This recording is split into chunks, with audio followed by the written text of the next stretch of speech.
செங்கோட்டையனை தொடர்ந்து அஇஅதிமுகவுடைய மிக முக்கிய நிர்வாகி ஒருவர், முன்னாள் அமைச்சர் ஒருவரும் போர்க்கொடி தூக்க இருக்கிறார் அப்படின்னு ஒரு செய்தி வந்திருக்குது.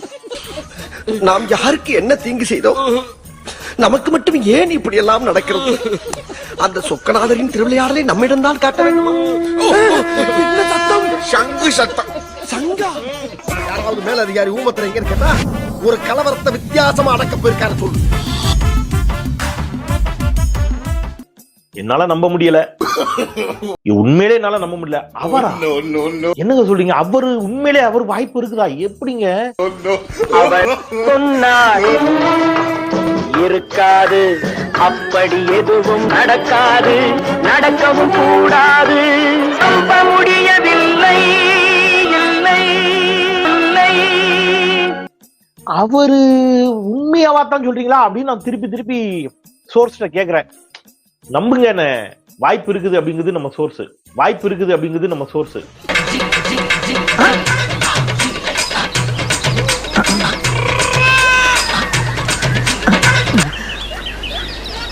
என்னையா செக்கு மாடு மாதிரி சுத்தி வர்ற? என்ன எனக்கு உன் மேலதான் ஒரு சந்தேகம்.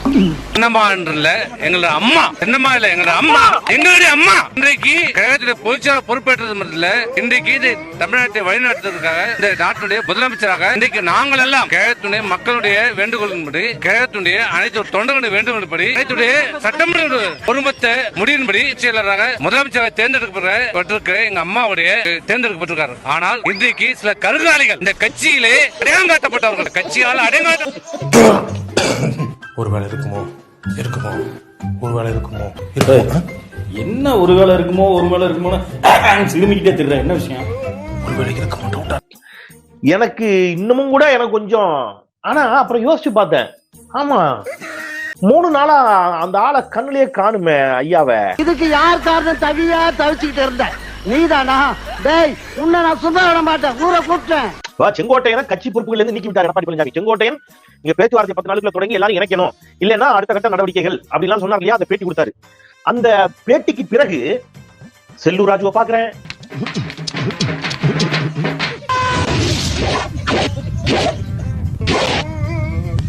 வேற எங்கேயோ போகுது.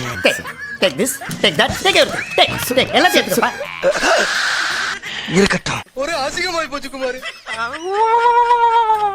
இன்னைக்கு என்னெல்லாம் பண்ண போறானோ? என்ன வேலை?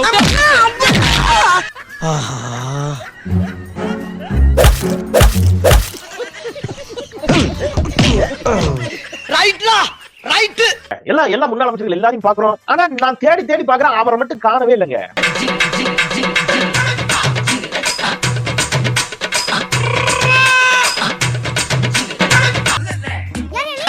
நான் 1/2 மணி நேரமா இங்க ஒளிஞ்சிட்டு இப்போ காணவே இல்லைங்க. அப்போ ஒருவேளை ஐயா ஜாமியா இருக்குமோ அப்படிங்கிற மாதிரி ஒரு டவுட் வருது. அந்த ஐயா ஜாமி யாரு? என்னையா ஓவரா பேசுறான தவிர பாம்ப வெளிய வர மாட்டேங்கிறானயா. எவ்வளவு வருஷமா சொல்றேன், பாஜக அதிமுகவை துண்டாடும் வேலையை தொடங்கி விட்டது. பாஜக ஆரம்பிச்சிடுச்சு, இந்த வேலையை ஆரம்பிச்சிடுச்சு. பாவம், யாரு பத்த பிள்ளைன்னு தெரியல, பொசுக்குன்னு கோவப்பட்டீங்க, ரத்தம் கக்கி கீழே விட்டான். அனுப்பிவிடுங்க, வீட்டுக்கு போட்டோம். இவனை எழுப்புறத பத்தி பிரச்சனை இல்ல.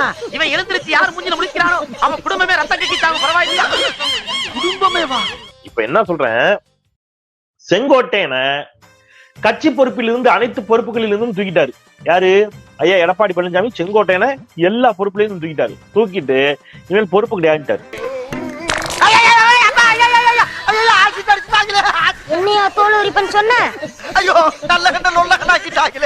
தம்பி என்னாச்சு தம்பி? அறிவு கட்டவனே, ஆசிட்டு அடிச்சுட்டாயின்னு சொல்றேன். என்ன ஆச்சுன்னு கேட்கலாம். கூறு கட்டவனே, செவுட்டு பயலாடி. இவர் என்ன நினைச்சாரு? பொறுப்பு கிடையாதுன்னு ஒண்ணு என்னடா எப்படின்னு அடுத்தது என்ன நடக்கும்னு யோசிச்சா, அவருக்கு அடுத்த கட்ட ட்விஸ்ட் என்னவா இருக்கும்? எனக்கு என்னடா தெரியும், கேளுடா. செங்கோட்டையன் போன உடனே பெரிய தாக்கத்தை அது ஏற்படுத்தாது என்று நினைத்தார் எடப்பாடி பழனிசாமி. அங்கதான் தப்பு பண்ணார். இப்ப என்ன ஆயிடுச்சு, 2000க்கும் மேற்பட்ட நிர்வாகிகள் அவங்க பதவியை ராஜினாமா பண்றாங்க.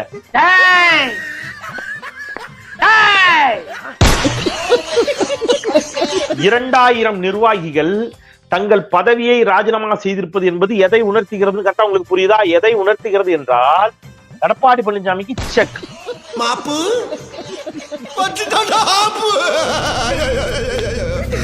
தனியா விட்டு போயிட்டாரு. நான் எப்படி வெளியே அதிமுகவில் இருந்தும் செங்கோட்டையன் நீக்கப்படுகிறார், நீக்கம் அப்படின்னு எடப்பாடி பழனிசாமி சொல்வாரே என்று சொன்னால், இன்னைக்கு பதவியை ராஜினாமா செய்த இந்த நிர்வாகிகள் அத்தனை பேரும் கட்சி உறுப்பினர் பதவியிலிருந்து தங்களை தாங்களே விடுவித்துக் கொண்டு அஇஅதிமுகவிலிருந்து விலகுவார்கள்.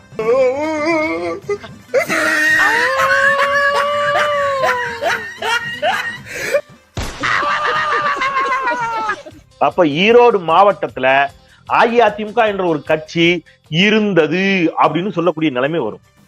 என்னடா ரொம்ப பயமுறுத்துறீங்க.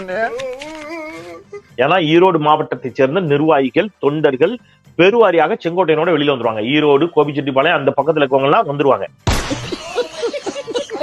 அண்ணாமலை தான் பிரச்சனை, அண்ணாமலைய மாத்துங்க அப்படின்னு சொன்னாருன்னு அண்ணாமலையை மாத்திட்டு நயினார் நாகேந்திரனை கொண்டு வந்து வச்சாங்க. பாவி சண்டாளா, நீயாடா என்ன கொலை பண்ண பார்த்த? இப்ப நயினார் நாகேந்திரன் எடப்பாடி பழனிசாமி ஆயிட்டாங்க. இப்ப ஓபிஎஸ் என்ன பண்றாரு, பிரதமரை பாக்கணுங்க, எனக்கு ஒரு டைம் ஃபிக்ஸ் பண்ணி கொடுங்கன்னு நயினார் நாகேந்திரனுக்கு போன் பண்றாரு. நயினார் நாகேந்திரன் போன் பண்ண மாட்டேங்கிறார். வாட்ஸ்அப்ல நம்ம மெசேஜ்ல எஸ்எம்எஸ்ல செய்தி போடுறாரு, நான் இந்த மாதிரி முன்னாள் சீஃப் மினிஸ்டர், எனக்கு இப்ப வந்து மோடியை பார்க்கணும், எனக்கு டைம் ஃபிக்ஸ் பண்ணி கொடுங்க அப்படின்னு கேட்கிறாரு. பதிலே இல்ல.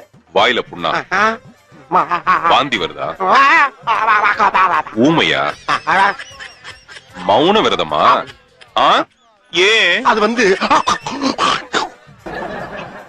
இது பதிலே இல்லாம போனோம்னா கடுப்பாய் என்ன செய்யறாரு ஓபிஎஸ், நான் கட்சியை கூட்டணி விட்டு தேசிய ஜனநாயக கூட்டணி இருந்து விலகுகிறேன்னு அறிவிக்கிறார். நம்ம ஒரு பக்கம் வண்டியை திருப்புனா அது ஒரு பக்கம் போதடா கடவுளே.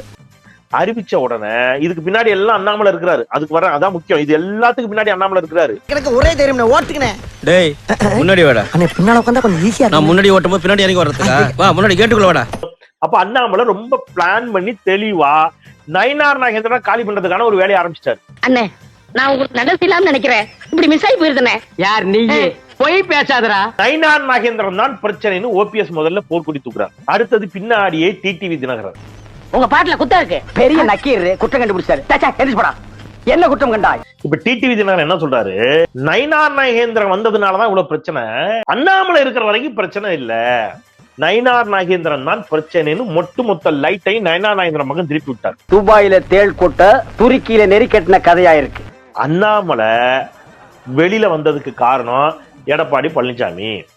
எடப்பாடி பழனிசாமிக்கும் டிடிவி தினகரனுக்கும் ஆகாது.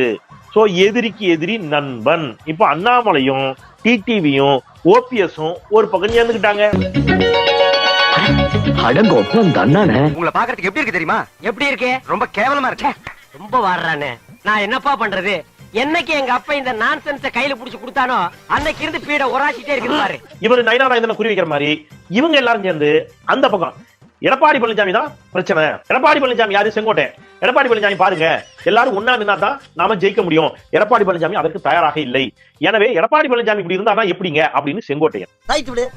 நீ லவ் பண்ணா நான் லவ் பண்ணா எனக்கு மொத்தத்துல அந்த குடும்பம் உருப்படாம போணும். அதான் ஏன் லட்சியம். இப்ப மத்தியஸ்தம் பண்றதுக்கு பாஜக வரும். சும்மா பாஜக வரும்னு சொல்லாதீங்க சார். பாஜக வரும்னு உங்ககிட்ட சொன்னாங்களா? நான் சொல்லல, ஐயா குருமூர்த்தி சொல்லுகிறார். நீ சுமாரா இந்த பாடா, நீ பண்ண சேதாரத்துக்கெல்லாம் 15,000 அபராதம் கட்டிருப்போம். 15,000? அட ஏங்க நீங்க வேற பீடி வாங்கவே 15 நிமிஷம் இல்லாம பிச்சை எடுத்துக்கிட்டு இருக்கேன். 15,000 ஆச்சே பாரு சார். எடப்பாடி பழனிசாமி இருக்கிற வரைக்கும் கிடைக்காது சார். அவர் இந்த பக்கம் எடப்பாடி பழனிசாமி, இந்த பக்கம் நயினார் நாகேந்திரன், 2 பேரையும் மாத்துங்க சார். புரியுதா உங்களுக்கு பிரச்சனை? அப்போ அதிமுகவிலிருந்து எடப்பாடி பழனிசாமியை மாற்றி விட்டு இவங்க ஆள் ஒருத்தர் அதிமுக தலைமைக்கு கொண்டு வரணும். அந்த பக்கம் பாஜகவுக்கு நயினார் நாகேந்திரனை மாத்திட்டு அண்ணாமலையை கொண்டு வரணும். இதுக்கு இவங்க எல்லாரும் தெளிவா பிளான் போட்டு அழகா வேலையை தொடங்கி ஒரு பக்கம் நடக்குது. உனக்கு உண்மை தெரிஞ்சு போச்சு, உன்னை விடக்கூடாது, இன்னொரு பாயாசத்தை போட்டுற வேண்டியது. அப்ப இதெல்லாம் மத்திய தலைமைக்கு தெரியாது சார், எல்லாம் தெரியும். வந்து இப்ப நான் என்ன உங்கள்கிட்ட சொல்றது, தேவையில்லாத ஐடியெல்லாம் கொடுத்து நம்மளை இறக்கி விட்டு வெடிக்க பாக்குறானே. அவங்க தான் அதிமுக எப்படியாவது நாசமா பண்ண போறாங்களேங்கிற முடிவு கொண்டுட்டாங்களே. இப்ப அண்ணாமலை என்ன சொல்றாரு அப்படின்னு கேட்டீங்கன்னா, அவர் சொல்றாரு அவங்க எல்லாம் கூட்டணியில இருந்திருக்கணும், இருந்திருந்தா தான் நல்லா இருந்திருக்கும், அவங்க கூட்டணியில தான் இருக்கணும், கொஞ்சம் அவசரப்படாம முடிவெடுக்கலாம், அவங்க இங்கே இருக்கிறது நல்லது அப்படின்னு அண்ணாமலை. அண்ணாமலை பக்கம் நிக்கிறதா, நயினார் நாகேந்திரன் பக்கம் நிக்கிறதா, எடப்பாடி பழனிசாமி பக்கம் நிக்கிறதா, செங்கோட்டையன் ஓபிஎஸ் டிடிவி பக்கம் நிக்கிறதா? இவங்க எல்லாரும் சண்டையை போட்டு இப்படி பிடிச்சு விட்டாங்கன்னா பாஜக 10 ஓட்டு கூட வராது. என்னடா செய்யறதுன்னு பாஜகவினுடைய 2ஆம் கட்ட தலைவர்கள் எல்லாம் அதிமுக ஒன்றுபட்ட அதிமுகவா நிக்கும், அந்த குதிரையில ஏறி சவாரி செஞ்சு எப்படியாவது எம்எல்ஏ வாங்கி சட்டமன்றத்துக்குள்ள போயிடலாம்னு பார்த்தா இது நடக்காம போயிடுச்சேன்னு அவங்க இப்ப கடுப்புல இருக்காங்க.